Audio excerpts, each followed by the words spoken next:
ازيكم عاملين ايه؟ في وقت كده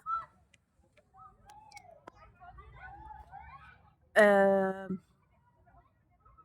بتلاقي ان انت كنت ماشي في حياتك كويس والدنيا متظبطة، او انت بتقول انها متظبطة مع ان ربنا عمال يكشف لك وينور لك حاجات تبين لك ان الدنيا مش متظبطة. يعني مثلا انت عمال تطبطب على العلاقات بتاعتك، عمال تطبطب على الشغل بتاعك، عمال تطبطب بأفعال او عادات انت بتعملها، والدنيا ماشية وهي مش ماشية صح. الدنيا مش متظبطة حقيقي، العلاقات دي مش متظبطة بجد. ممكن تكون العلاقات دي بتضرك، بتسحب منك، بتاخد وما بتديش مثلا، بتضرك، او الحب فيها مش حقيقي، مش متبادل.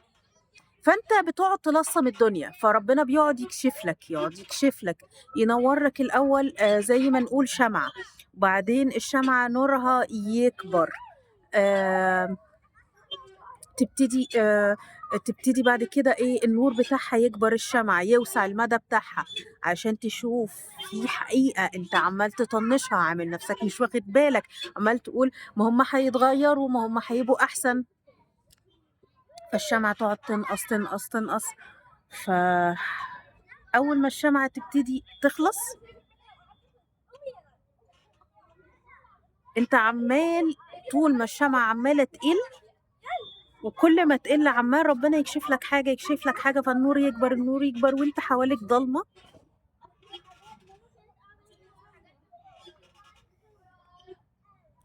فبتلاقي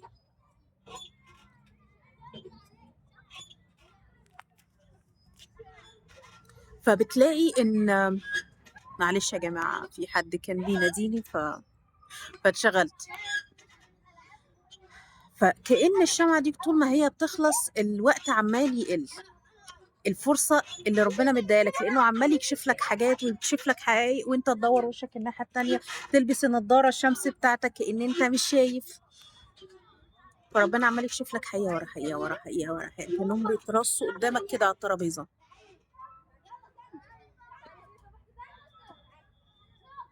فلما بيحصل كده بيبقى كأن معاك وقت لحد ما الشمعة دي تخلص. أول ما الشمعة دي تخلص فبتبقى الدنيا مرة واحدة ضلمت. فاللي يحصل كأن انت عارف لما تبقى في ملعب والدنيا ضلمة خالص، ومرة واحدة كشاف نور يضرب يضرب يضرب ملعب كورة، كانوا هما بيضربوا في عينك، فتلاقي ايه، الرؤية عمتك، انت ما بقتش شايف كويس. فدي بتبتدي تشوف الحقيقة كاملة. الكشاف من كتر قوته، من كتر قوة الحقيقة، تحس ان هو انت اتعميت لثواني كده، بس هي انت مش اتعميت، هي دي لحظة الحقيقة، الخضة بتاعت الحقيقة كاملة. فطول ما الحاجة، طول ما الشمعة عمالة تنقص قبل الحقيقة الكاملة ما تضرب في وشك، بتبتدي انت خايف توقع العلاقات دي، خايف توقع الشغل ده، خايف توقع العادة دي، لا تخسر احساس معين، مثلا عادة سيئة. فيبتدي ربنا يكشف لك يكشف لك. فاول ما بتوصل لتفتحة العين دي، بيبتدي حاجة تقع منك، تبتدي حاجات تقع منك، تبتدي حاجات تقع منك، تبتدي حاجات تقع منك. وقتها بيبقى حصل زي ايه، ليه العملية دي بتحصل؟ كأن عارف لما يبقى في اختناق كده للطاقة، الطاقة بتاعتك اتخنقت، والطاقة اللي حواليك اتخنقت، من كتر ما انت حابس الحقيقة، حابس ان انت تعترف ان انت شايف الحياة وتاخد اجراء معين، يا تسيب علاقة، يا تغير رد فعلك، يا تصلح حاجة جواك. ما تخافش من الخسارة، ما تخافش ان انت تفقد الشيء ده. فبيحصل الاختناق ده لان انت خايف تسيب الحاجة دي، خايف تخسر الناس دي، خايف تخسر الفرصة دي، وهي في الحقيقة مش فرصة. فلما بيحصل اختناق للطاقة، المفروض انت تبتدي تسيب واحدة واحدة، تسيب حاجة حاجة من الحاجات دي، حتى لو ظاهريًا، علشان بعد كده ربنا يساعدك عن طريق كون إن الحاجة دي تبعد. فأنت لمّا بتتمسك أوي، الطاقة بتتخنق أوي جواك، لإن أنت متمسك بحاجات بتأذيك فعلًا. فاللي بيحصل إن ربنا كأن أنت بتاخد ضربة على دماغك اللي هي الكشاف الكبير اللي بينوّر في عينك، فالحاجة دي تُقع منك غصب عنك مش بمزاجك. فوقتها إحنا بنخاف وبنترعب، بنخاف علشان تفتحة العين الجامدة النور اللي ضرب في وشنا فشُفنا الحقيقة مرّة واحدة، فخُفنا واترعبنا، شُفنا حقيقة الناس، شُفنا حقيقة الفرصة اللي في إيدينا، شُفنا حقيقة العادة السيئة المصيبة اللي إحنا بنعملها، شُفنا حقيقة الcommunity اللي إحنا قاعدين فيه، فده خوف ورعب.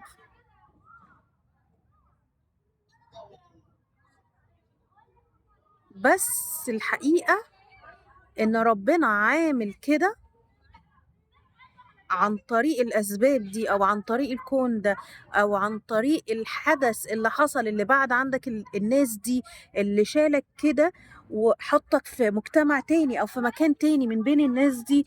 الحدث اللي حصل غصب عنك وقدري وتحس إن هو مخيف جدا، هو حصل علشان يعزلك مثلا، يخلّي ناس تبعد عنّك، يخلّي ناس تخونك، يخلّي شخص يبان على حقيقته إن هو كان ما بيحبكش فعلًا، شخص يبان إن هو على حقيقته إن هو كان بيستغلّك، مش مقرّب منّك لغرض كويس.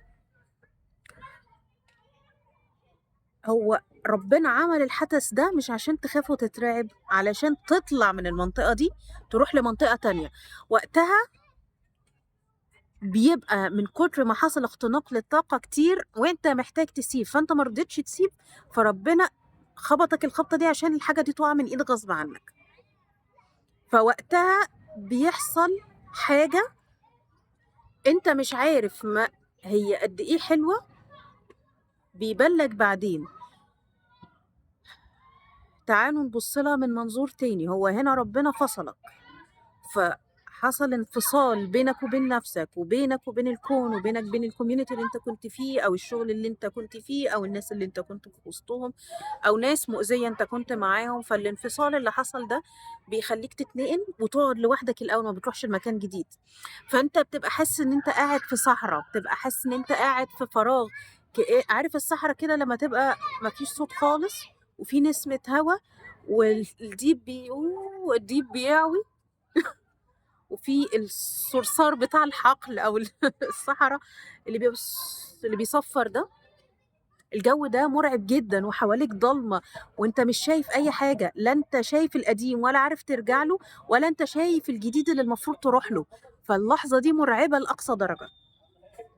فهنا بيحصل كأن ربنا ما هو لازم يبعدك عن القديم فيفصلك، فتتصل بنفسك فتتصل بربنا. بعد ما تتصل بالكون هتقدر توصل ان انت تتصل بربنا. وقتها ربنا بيوري لك حقيقتك. وبعد كده لو انت فضلت ماشي في الطريق ده بيبتدي ربنا يجمع لك الطاقة ويعمل لك زخم علشان تبتدي تروح للبداية الجديدة اللي هو المكان الجديد بقى. فوقتها الطاقة لما بتعمل زخم بيبتدي يجيلك بقى اتصال وتواصل مع ربنا، بتبتدي تحب نفسك، بتبتدي استحقاقك يعلى، بتبتدي الطاقة عمالة تعمل زخم زخم زخم زخم لأن أنت شغال على نفسك ومشيت في الطريق اللي ربنا رايدهولك. سبت بقى علاقة كان بتأذيك فده ربنا رايدهولك، سبت عادة سيئة كانت بتأذيك فده ربنا رايدهولك، سبت فرصة ما كانتش مناسبة ليك وكانت بتأذيك بطريقة ما فده اللي ربنا رايدهولك. لأنه ربنا عايزنا مكرمين، ما نرميش نفسنا في حاجة تأذي روحنا ولا تدينا مشاعر سلبية ولا تحبس روحنا، والحاجات دي بتحبس روحنا. فلما بيحصل الزخم بتاع الطاقة دي عارفين بيبتدي يتفتح لك أبواب جديدة بقى. عارف لما انت تسيب حاجة تغضب ربنا، أي حاجة بتأذينا على فكرة بتغضب ربنا، مش لازم تبقى بمفهومنا الإنساني إنها ذنب. هو أي حاجة تأذينا فهي ذنب في حق نفسنا وتغضب ربنا. فلما تسيب الحاجة دي وتمشي ورا روحك علشان تقعد في الفراغ ده المخيف ده وتتقبله وتستسلم استسلام تام تام تام وكامل، برغم الانهيارات اللي عمالة تحصل وقت الصحوة ووقت الانفصال الرهيب عن روحنا ده والليالي المظلمة، وتتنقل ان انت تخرج للصحوة. عارفين الموضوع ده عامل زي ايه؟ عارفين لما بيبقى المفروض ربنا انت قاعد في حتة مش بتاعتك، مش صح، بتأذيك بطريقة ما، او ما بتخدمش هدف روحك، وطول ما اللي انت بتعمله ما بيخدمش هدف روحك اللي انت نزلته على الارض، فهي حاجة بتأذيك. فانت الحاجة دي بتأذيك وبتخنقك وبتحبس طاقتك، تعمل لك تراكم كده، قفلة في الطاقة. فتبتدي مثلا مش عارف تحقق أهداف في حياتك، مش عارف تبقى أحسن، مش عارف تقرب من ربنا أحسن، مش عارف إيه هدف روحك الحقيقي، وماشي في طريق غير طريق روحك. انت مادي جدا والروحانية دي مش موجودة اصلا، او انت عاطفي جدا والمادة دي مش موجودة في حياتك، فمحتاج توازن من الاخر. انت نوراني جدا ومحتاج تبقى فيه جانب ظلامي فيك تعرف تطلع الظلام اللي فيك، او انت ظلامي جدا ومحتاج تطلع الجانب النور وتوازن بينهم. ففي اي حاجة مدخلاك في الصحوة فده بيعمل قفلة في الطاقة، فلازم يحصل تحرير وتقعد منفصل، وبعدين يحصل زخم للطاقة تتجمع تاني. انت علشان يجيلك الزخم في الطاقة دي بعد الصحوة الروحانية وتلاقي طريق روحك، انت محتاج حاجات تيجي تقعد معاك، حاجات تدخل مجال طاقتك. فعشان تدخل مجال طاقتك انت معبي الخزانات بتاعتك بحاجات بتأذيك، فانت الحاجات دي لازم تتحرر ليت جو وتمشي. فيا تعملها بمزاجك يا الا ربنا هيعملها لك غصب عنك وتقعد في الانفصال ده، وبعدين تنقل للطاقة الجديدة اللي بيجيلك منها الفرص. فلازم تفضي الخزانات دي بالطاقات الوحشة دي، بالفرص اللي انت فاكرها حقيقية وهي مش حقيقية دي، بالعلاقات اللي انت مديها حجم مش حجمها دي، بالناس اللي مش حقيقية دي، بالشغلانة اللي مش حقيقية لأنها ما بتخدمش هدف روحك. فتفضي فالخزانات بتاعتك تبقى فاضية، وبعدين تنظفها تتنظف وقت الانفصال ده، وبعدين وقت الاتصال تبقى نظيفة فعلا، وبعدين تتنقل للطاقة الجديدة اللي هو انت بقيت نظيف، فيبتدي تتملي خزاناتك بحاجات بقى توافق حقيقة روحك مش حقيقة روحك الجديدة. احنا كل ما بنطلع لقدام وبنعرف حقيقة روحنا بتبقى دي الحقيقة أصلا اللي ربنا منزلنا عشان نلاقيها. فاحنا مش بنبعد عن نفسنا لنفس جديدة، احنا بنقرب أصلا من نفسنا الحقيقية. ففي أوقات كتير بقى بنبقى محتاجين إن احنا نسيب حاجات ما عادتش تخدمنا وننظف عشان نعرف نحط الجديد اللي هيجيلنا وبيخدم هدف روحنا الحقيقي. بس وبس كده. أنا مش عارفة أوريكم المكان الحلو. أيوه حاول كده. هو مكان بسيط جدا عندنا في إسماعيلية، هادي ورايق، عاملين ديكور بسيط كده في وسط جنينة وفي وسط مكان مفتوح. كافيه لذيذ هادي رايق. بس أي مكان بقى مفتوح فيه شوية أنوار كده صفرة وهادي ورايق، وفي حاجات زي الخشب البامبو والحاجات. بصوا اللي عاملينها دي عاملينها يدوي كده شكلها فظيع. ودي عاملة زي الحاجات القديمة، شبه الحاجات اللي بتبقى موجودة في الحسين شوية. وبصوا الكنب عامل زي شبه القعدات العربي شوية. سلام لو عربي كده على الأرض هتبسط آخر انبساط. واشرب كده كوباية شاي في ال50 أو أروّق على نفسي.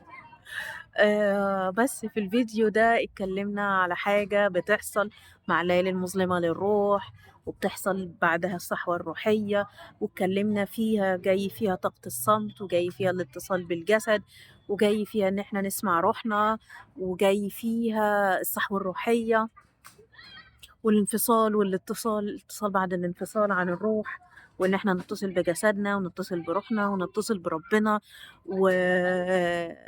والزخم بتاع الطاقة و والفرص الجديدة، وإن إحنا let go للقديم. أي فيديوهات بقى ليها علاقة بالمواضيع دي كلها اللي اتكلمت عليها في الفيديو ده هاحط تحت في الكومنت من الكومنتات اللي تحت الفيديو كل اللينكات دي علشان تشوفوا التجميع بتاعت الفيديوهات دي كلها، عشان ايه تربطوا المواضيع كده ببعض، بس عشان تعرفوا بس انا بظبطكم ازاي. يلا اشوفكم بقى الفيديو الجاي. سلام. بيو.